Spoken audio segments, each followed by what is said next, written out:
อยศรีวันศรีบุญเรืองอายุ24ปีความสามารถที่มีตอนนี้ก็คือการวาดรูปเนาะ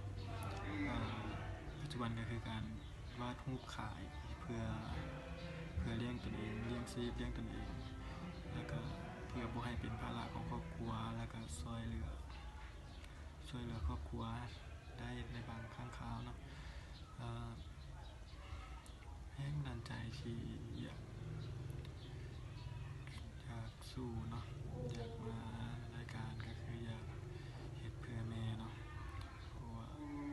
พ่อแม่เพื่อครอบครัวเพิ่นลำบากกับเฮามาหลายแล้วเฮ็ดให้เฮา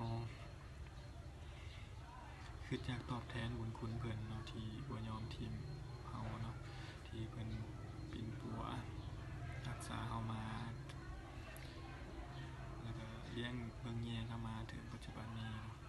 เฮ็ดให้เฮามีแรงรู้สึกว่าตอนนี้อยากทดแทนบุญคุณเพิ่นหลาย